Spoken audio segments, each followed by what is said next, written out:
Welcome to the first of our What Explain Halloween episodes for this year. I wanted to try something a little different, so I'm going to start this episode with a story instead. Something fitting for the season. Please enjoy.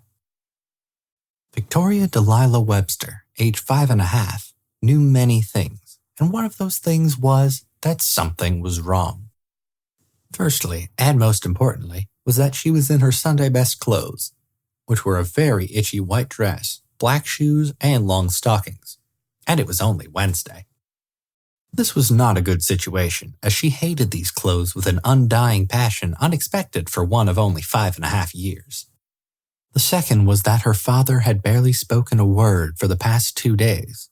The house was usually ringing with his laughter and stories, as he entertained friends and work colleagues in the evenings.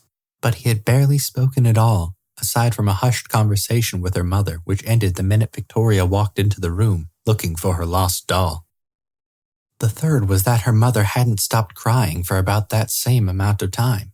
Sometimes a loud wail, other times a quietly stifled sob, but her mother had rarely left the bedroom. Victoria could still hear her though, even when her mother thought she was being quiet.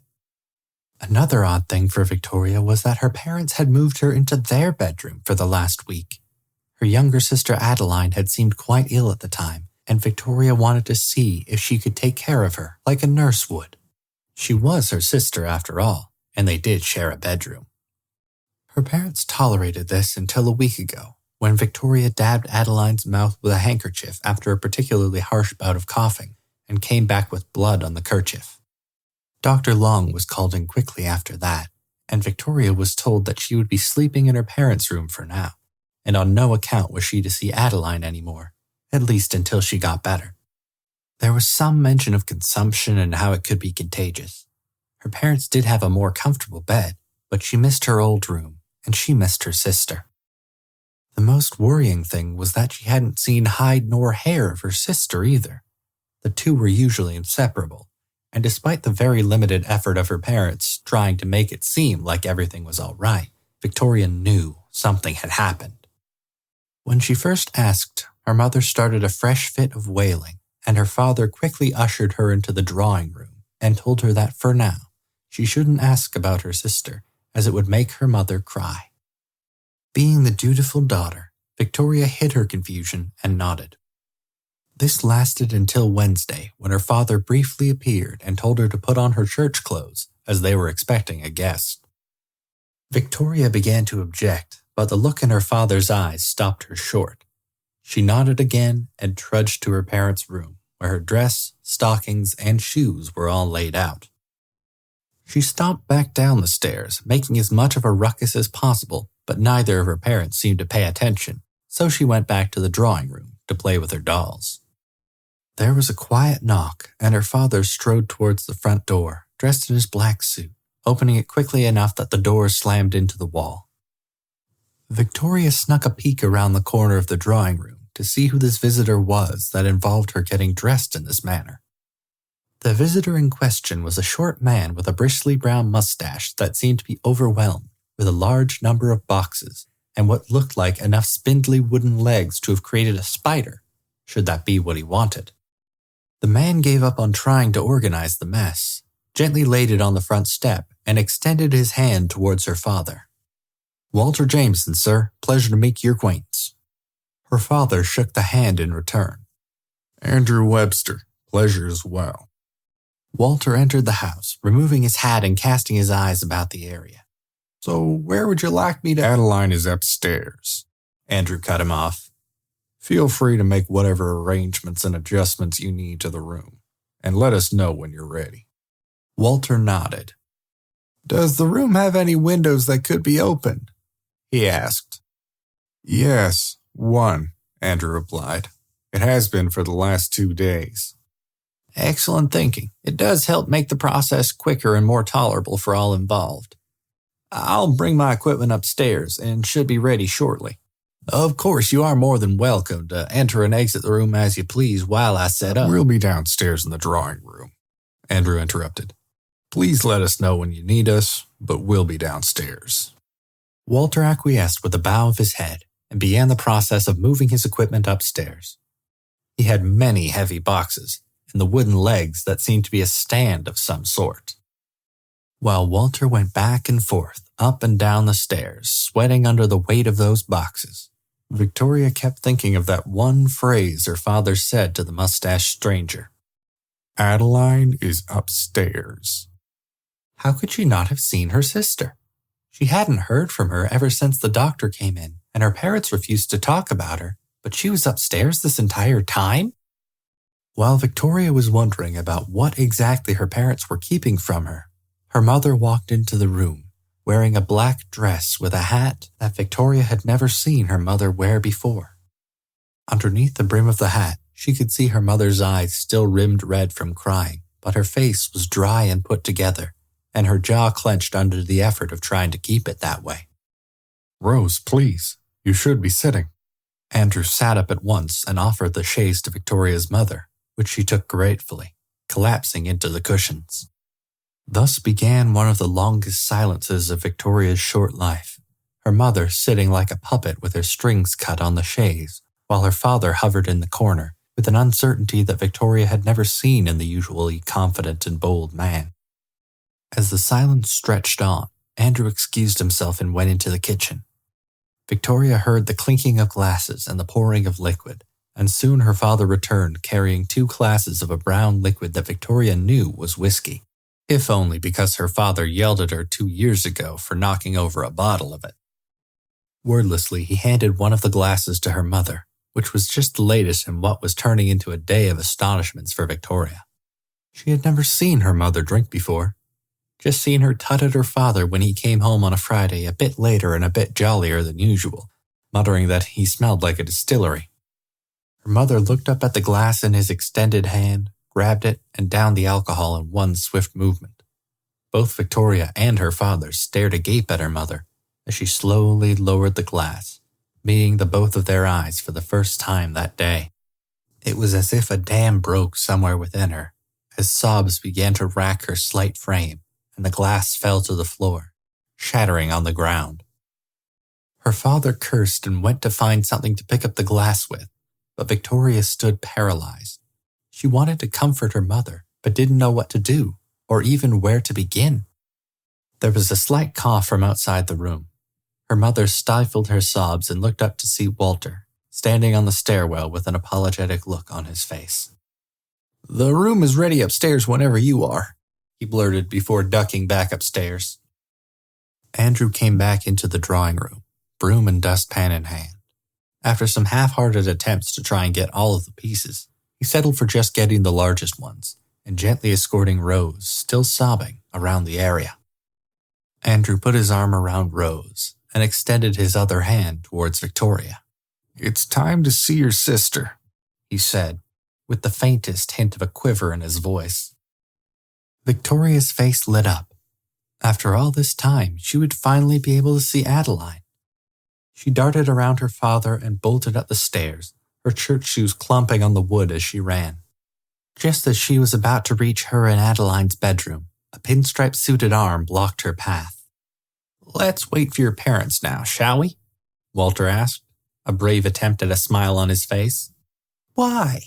Victoria pouted. "I haven't seen her in 2 days. I haven't been allowed in our room, and I want to see Adeline now." That last word hit a volume that hadn't been heard in the house since Adeline had colic 3 years ago, and Walter stood with his jaw agape, seemingly at the force of Victoria's yell. At that moment, her parents made their way up the stairs, and Walter leaned towards them. "You mean she doesn't?" No, she does not," Andrew replied, looking directly into the man's eyes. Walter's mouth opened and then closed again. "In my experience, I find it usually helps if they know." "This is my family, and I will deal with it as I see fit. Am I understood?" The mustache beneath Walter's nose seemed to twitch. Then he pursed his lips disapprovingly. "All right then. Shall we get started?" Andrew nodded, and Walter opened the door to the bedroom. The first thing Victoria noticed was Adeline sitting in the bedroom chair, facing the door. Victoria smiled and ran forward a few steps to greet her sister, but the words died in her mouth when she got closer. Adeline was sitting, but ramrod straight in a way that the normally squirrely Adeline would never. Her feet were hanging limply off the chair, dangling a precarious few inches off the ground. She was also in her Sunday best, albeit very clumsily put on, and with what looked like a shawl put over the upper part of her torso. Her mother started crying again at the sight of Adeline, a fresh wave, louder and more guttural than before. The smell of rotting meat and decay filled the room, only somewhat minimized by the open window. However, the open window had brought bugs, which buzzed around the room in general, and Adeline in particular, orbiting her head like an obscene halo. Walter cleared his throat. He was standing beside what looked like a massive box with a circular glass lens, held up by the wooden legs. I'd like to start with the photograph of the two girls, and then we can move on to the family portrait. Her father nodded and gestured towards Victoria to go towards Adeline. Victoria shook her head and clung to her father's leg. Whatever that was over there, that was no longer her sister, and she didn't want to go anywhere near it. Victoria Delilah Webster, you will go over there, or by all the saints in heaven, I will make you. This came not from her father, but her mother, and the sheer force of which the words left her mouth was the thing that unglued Victoria from her father's leg and sent her, shaking, over towards Adeline, sitting very still in the chair. Standing next to the chair, Victoria was able to look behind it and see the rope holding her sister up and clumsily covered by the shawl. The smell was almost unbearable as Victoria tried to hold her breath and imagine that she was anywhere else but there as the flies began moving towards her from around Adeline's head. Now, Victoria, please move towards Adeline, and whatever you do, do not move afterwards. This came from Walter, now a disembodied voice behind the box. There was a sound of a wood panel sliding open with a small click. Stay still until I tell you, otherwise the picture will be ruined. Victoria stood stock still, staring straight ahead and trying not to think about the thing in the chair beside her, the thing that was once her sister, but now seemed to only be her earthly remains. Then something impossible seemed to happen. Victoria thought that even though she was tied to the chair, even though her spirit left her body, she thought that out of the corner of her eye, she saw Adeline's head begin to loll towards her. The buzzing of the flies seemed to get louder as slowly, inexorably, the head began to move towards the still living Webster sibling, the eyes blankly staring ahead, a portal towards wherever one goes when they die. There was another click as the wood panel on the camera slammed shut, and Walter leaned out from behind the box. That was fantastic, Victoria. Now, if the parrots could step in as well. Victoria took a quick look towards the thing in the chair. It hadn't moved. It couldn't have moved. Nobody else had seemed to have seen it, otherwise they would have mentioned it. Wouldn't they? Her mother and father shuffled to both sides of Victoria and the thing that once was Adeline. Andrew leaned on the chair, and Victoria felt like she needed to scream a warning to her father to get away, to take everyone away from that thing that wore the face of her sister. But her mother's fingers dug firmly into her shoulder, and Victoria lapsed into silence. Again, the shutter clicked open, and that eternity of stillness started again, where her mother, her father, and Victoria all stood still and stared straight ahead. But for the second time, Victoria heard the rustling from the chair, saw movement out of the corner of her eye, and it took all of her 5.5-year-old courage not to scream. The buzzing of the flies reached a fever pitch as she silently prayed to God that the shutter would close soon, and she could leave and hide and stay away from whatever thing had taken over her room and her sister. She promised to be good, to donate part of her allowance to the church, and to always pay attention during the pastor's sermon, if she could just get out of that room. The head seemed to be moving ever towards her, and Victoria thought she could almost hear the creaking sound of the vertebra in Adeline's neck as they moved for the first time in days, trying to turn and see her sister. Finally, Walter leaned out from behind the box. "Okay, that picture's done. Is there any more that—" He was cut off this time by Victoria, who ran screaming from the bedroom and all the way to the drawing room, where she hid behind the chaise, rocking back and forth and crying inconsolably. The following days were a blur to Victoria. There were many people in black that came by the house, and then by the church, where the service for Adeline was held. They all muttered their condolences, that consumption was a vile thing to take someone so young, that there was nothing their parents could have done, and that Adeline was with the Lord now. Her parents accepted these well wishes with as much grace as they could, but they also had another worry. Ever since the pictures had come back, Victoria had been different. Victoria was the one who took the package sent from the photographer, opened it without permission, and then screamed and destroyed one of the pictures, the one with the whole family. She still refused to go back into the bedroom, saying that she was hearing buzzing everywhere, and she seemed to have nightmares that woke her screaming every night. Her parents were at their wits' end. They had no idea what could have caused this change, but they hadn't seen what Victoria did in the second picture, the one with the whole family. There was the father and the mother, dressed in their Sunday best, staring solemnly ahead. There was Victoria, with her dress slightly rumpled, desperately trying not to look down at the chair that was the centerpiece of the photo. And finally, there was Adeline, torso tied to the chair, arms lying limp, but neck turned 90 degrees, staring directly at Victoria, as if she was trying to reach her. I'm Braden Thorvaldson, and this is What? Explain. Well, what sounds a lot like a horror story was actually quite a common occurrence, minus the inexplicably moving deceased, in the time when photography was in its infancy, and there were very few ways on how to memorialize how someone actually looked.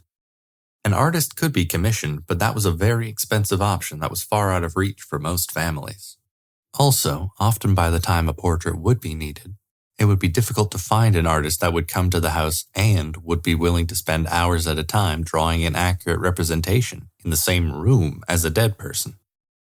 A memento mori picture was often the only way grieving relatives could have an accurate reminder of what the deceased looked like.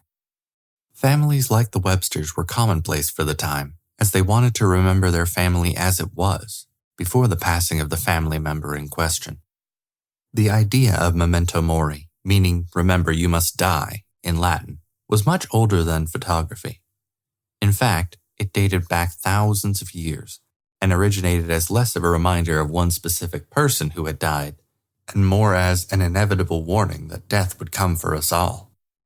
With an average life expectancy at the time of about 30 years, that was a good deal more common in certain philosophical circles, especially in times of hardship. What some people took out of that philosophy widely varied. It was often used by early Christians and ascetics as, if your life is difficult, you shall find your reward in heaven, and encouraged abstaining from pleasures of the flesh or what would be considered immoral acts or activities. They concluded that by living your life in this pious manner, you would receive eternal reward in the afterlife. Others took a more secular approach and acknowledged that since death would be coming for them eventually, they should live life to the fullest, indulging in the more hedonistic pleasures of life.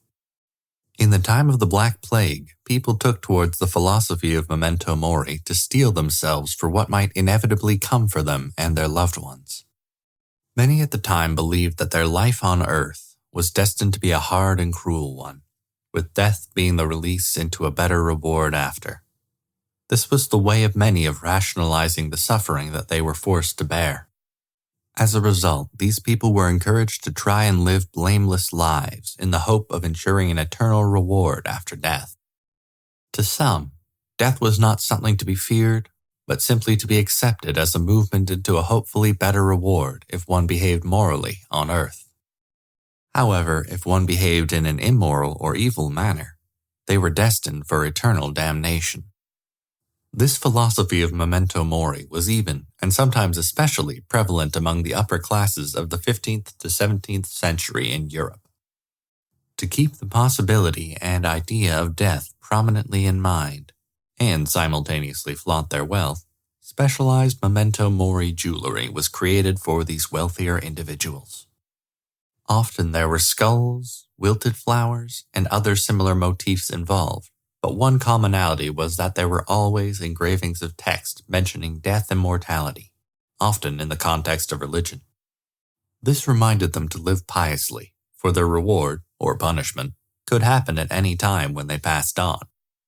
Some pieces had the engravings put on the front or outside, but others had the text hidden only to be viewed by the owner in private. A similar form of jewelry was known as the mourning ring, which was often a plain band engraved simply with some reference to the deceased person. Amounts of money were sometimes left in wills specifically for the creation of said rings, with a list of people that the rings should go to and what should be engraved on them. As you might imagine, this was mostly the realm of wealthier families and individuals. In the mid-1600s, it became more fashionable to meld the idea of mourning rings with the memento mori jewelry. Often the hair of the deceased, as well as the initials and date of death, and skull and coffin imagery were worked into the piece as a constant reminder of their passing. Pieces that were made in the 1700s, by comparison, made the death motifs less present and the name of the deceased more prominent, as the jewelry became less about the inevitability of death and more about remembering the person who had passed. This fashion continued well into the 18th and 19th century and remained the realm of the wealthy until the invention of photography, when all of a sudden, memorializing someone became more affordable than having jewelry commissioned and created. If there were any photographs taken in the 1850s to the 1880s, they were done by professional photographers, just due to the sheer amount of equipment it took to make sure that the negatives would be done properly. The most commonly used technique at the time was known as the wet plate collodion method, and required the use of specially treated glass covered in collodion and silver nitrate, as well as the specific camera that would be needed to expose the glass for several seconds to create the photographic negative. That negative would then be taken to a darkroom, where it would be developed and covered in varnish to fix the image in place. All of this required the use of very expensive and very toxic chemicals, and rarely was photography done outside of a studio using that method. Action photography of the kind we are used to today would not be possible, as the shutter would need to be open for several seconds, and if the subject moved, it would result in a blurry image. Memento mori pictures were an exception to the studio rule, as the idea of moving the deceased to a photography studio would both be a great difficulty to the family and, one would argue, that the photographer's living clients would be somewhat put off by seeing a dead body being carried out of the studio before their session. As a result, photographers often made house calls for photos of this sort, which involved bringing the cameras, multiple treated glass plates that needed to be covered at all times, and potentially some additional chemicals in case more plates were needed. Before the Kodak company invented a more affordable camera in the 1880s, photography was the realm of professionals or the wealthy. The deceased in the pictures were sometimes an older relative or a family member, but often, especially in times when about 1/3 of children never made it beyond 2 years old, it was the youngest of the children who were to be memorialized. Often, it was the grieving parents who ended up paying the photographer extra to come out from their studio and take the pictures. But sometimes a collection was taken up from the neighbors or extended family in the area to help pay for that additional cost. The parents and the photographer wanted the deceased to be as lifelike as possible, so time was of the essence. The other children, if there were any, would often be dressed up in their finest clothes for one final family portrait of a sort, so the grieving family could have a final remembrance of the child or family member that they lost. Depending on the age of the children, they would either fight tooth and nail or just accept the situation and stand for the prerequisite 7 to 10 seconds in the presence of their deceased sibling while the picture was taken. While photography was still in its infancy, this would often be the only photos that a family had of their living family members, let alone the deceased, hence the urgency. This practice slowly became less common with the creation of the Kodak camera, which helped make cameras more affordable for many families. This meant that more photos were taken of family members while they were alive, and resorting to a final picture after they had passed on was no longer necessary. It may seem an absolutely ghoulish practice to us today to gather around a dead person to take a final photo or even pose with that dead person. But to those people over 100 years ago, this was their only way to remember the parents, partners, or even children who had passed on before them. There was no photo album of previous memories, or old baby clothes, or a wide variety of documentation that proved that this person was here. Sometimes it was just that photo, that one last thing that was able to be created, that showed the last time the family was together, that would prove beyond a doubt that this person lived. This person existed. This person was loved. These grieving family members did not want this person to be forgotten, so they memorialized them in what way that they could. And while it might remain horrifying to us today, hopefully it brought their family some measure of comfort. I'm Braden Thorvaldson, and I'll talk to you in a week with the second of our Halloween episodes. Audio mixing for this episode was done by Craig Murdock, who informs me that eating my Halloween collection of coffee crisp should be done after recording, not during, and especially not while talking. If you want to be up to date with all things podcast related, why not follow us on Instagram at WhatExplainPod and on our Facebook page as What Explain Podcast. Don't forget to subscribe to us on Apple Podcasts, Spotify, or wherever you get your podcasts. And if you have some time, please rate and review us. It does help push us to the top of some algorithms, making sure more people can hear the podcast. Thank you to everyone who has rated and reviewed the show already. I really appreciate it. Word of mouth is also immensely helpful, so if you have a friend, family member, or person waiting in line in front of you that you think may like the show, please let them know. Thanks again, and I'll talk to you all in 1 week for the second of our 2 Halloween episodes, called There's Always Room for One More.